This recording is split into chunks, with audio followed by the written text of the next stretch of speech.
When Christians talk about sola scriptura, scripture alone, it can sound like Protestants are just picking a fight with Catholics or throwing out 2,000 years of church history. But that's not the heart behind it. Let's begin with what unites us. Christians, Protestant, Catholic, or Orthodox, stand together on the most important truths. One God, Father, Son, and Holy Spirit.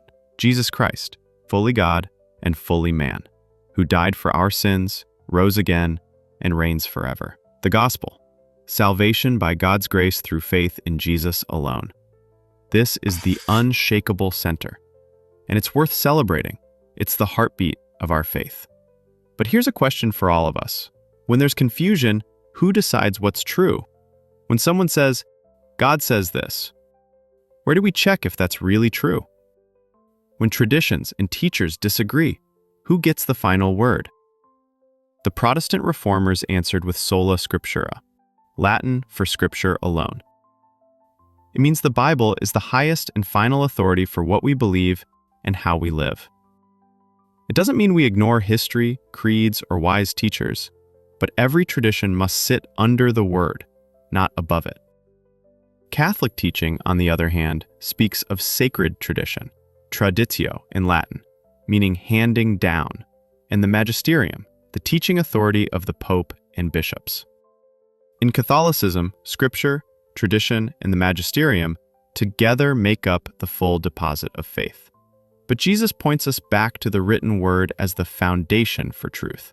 Listen to his prayer for his followers. Sanctify them by the truth. Your word is truth. John 17, verse 17. God's word is not just true, it is truth itself. It doesn't shift with culture, councils, or trends. The Apostle Paul reminded Timothy that the Scriptures are fully sufficient to teach and equip us. All Scripture is breathed out by God and profitable for teaching, for reproof, for correction, and for training in righteousness, that the man of God may be complete, equipped for every good work. 2 Timothy chapter 3, verses 16 to 17.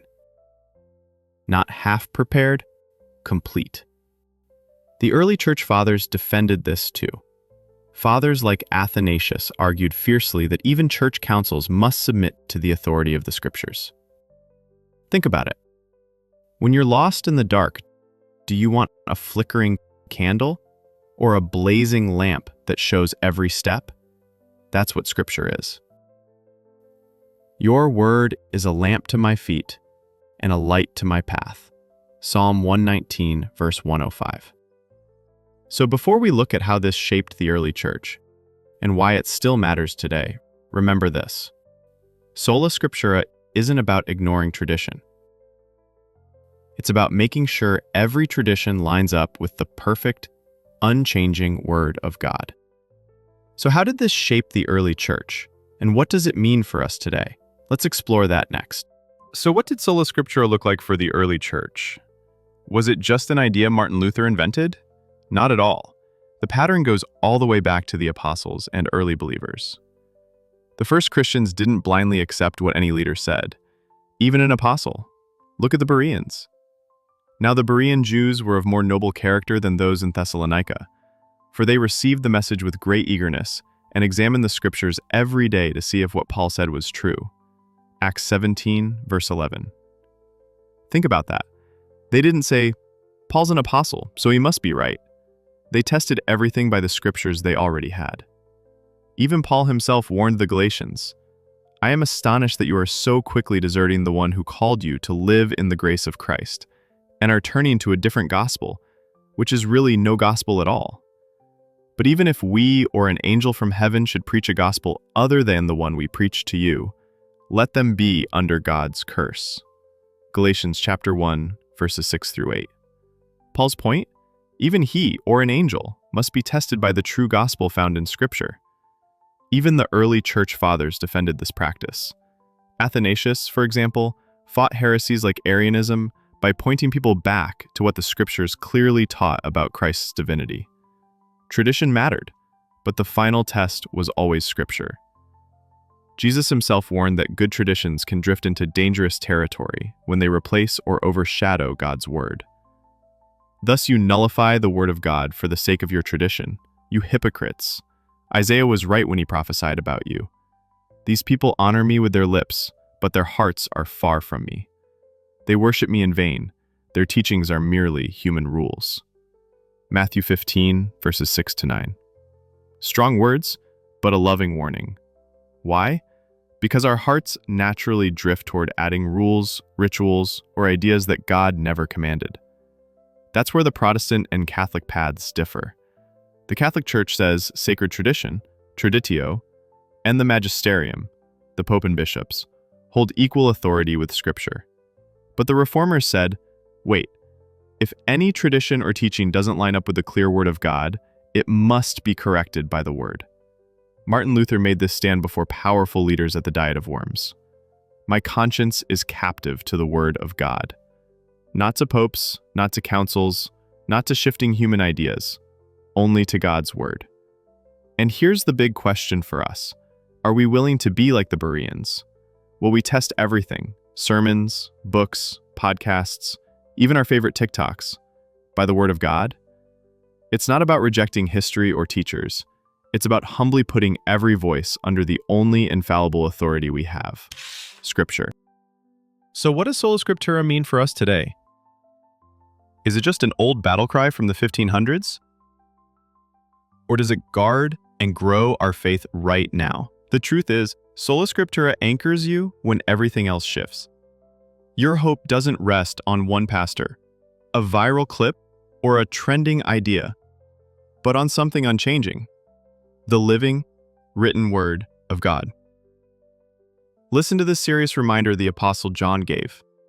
I warn everyone who hears the words of the prophecy of this scroll.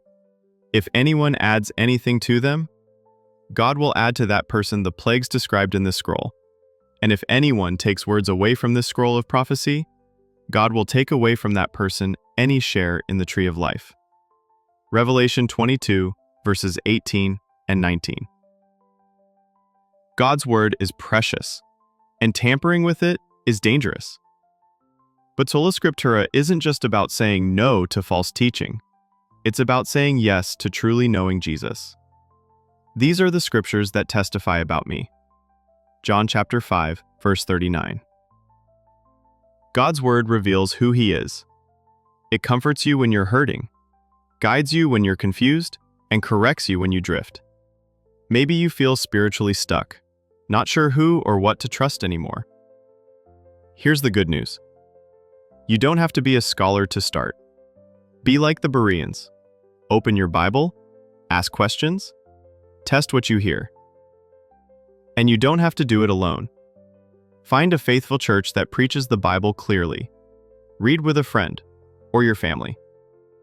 The Apostle Jude encouraged early believers. Contend for the faith that was once for all delivered to the saints. Jude, verse 3. When you root your faith in Scripture alone, you stand with the apostles, the early church fathers, the reformers, and millions today who know that God's word is enough. So how do we live this out? Test every sermon, podcast, and book, even your favorite Christian influencer, by the clear light of Scripture. Ask the Holy Spirit to guide you, just as He guided the first disciples. And remember Martin Luther's stand. My conscience is captive to the Word of God. May that be true for us too.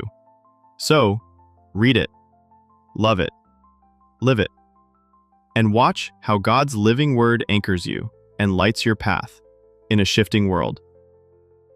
Share it with a friend, and let the unchanging Word of God be your firm foundation.